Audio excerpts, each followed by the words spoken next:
তো আজকে আসছি চমৎকার একটা জায়গা। এটা হলো শ্রীরামপুর সাকর ব্রিজ থেকে পার হয়ে এসে একটা চর, ওই যে ব্রিজ আর আমরা এই চরে। এটা হলো বর্ষার সিজনে পুরোটাই ডুবে থাকে।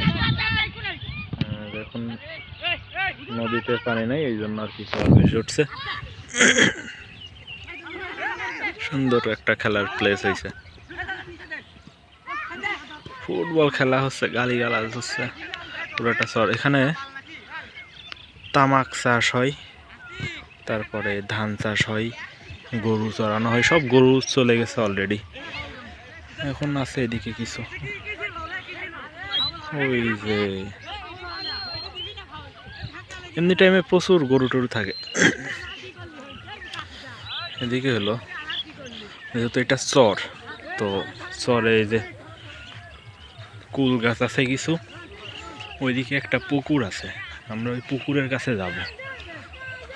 আর একটা চমৎকার জায়গা আছে, যে জায়গাটা মানুষ আছে, হ্যাঁ, রেস্ট নিচ্ছে। একটা রেস্ট হাউস বলা যায় না, একটা বেঞ্চ বলা যাইতে পারে। ঠিক আছে, চলেন দেখছি। এদিকে কারা ফটোগ্রাফি করতেছে, ইরিটেটিং লাগে মানুষজন দেখলে। হ্যাঁ, ওই যে বসে আছে, লোক বসে আছে। লোক বসে না থাকলে এদিকে যাওয়া যেত।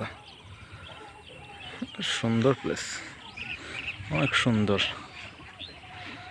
নিরিবিলি সময় কাটানোর জন্য, ফটোগ্রাফি করার জন্য, ভিডিও মেকিংয়ের জন্য, তারপরে নাটকের শুটিং টুটিং হাবি দাবি ব্লাবলা কেউ করতে চাইলে এইসব জায়গায় বেস্ট অপরচুনিটি বলা যায়, মানে বেস্ট প্লেস।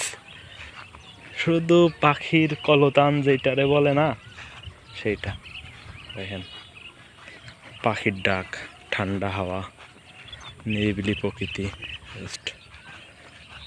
Just wow. ওই জায়গাটা বসতে চাইছিলাম, বাট অলরেডি একজন বুকিং দিয়ে দিয়েছে। দেখুন না, এদিকে মনে হয় যে আফ্রিকার জঙ্গল, বাঘটাক থাকলেও থাকতে পারে, আই ডোন্ট নো। চড়ুই দেখতে পান, সব চড়ুই। যারা চড়ুই দেখেন না, পাখি দেখেন না, তারা দেখে নেন। দেখছেন, এই যে নদী কেটে পুকুর বানানো।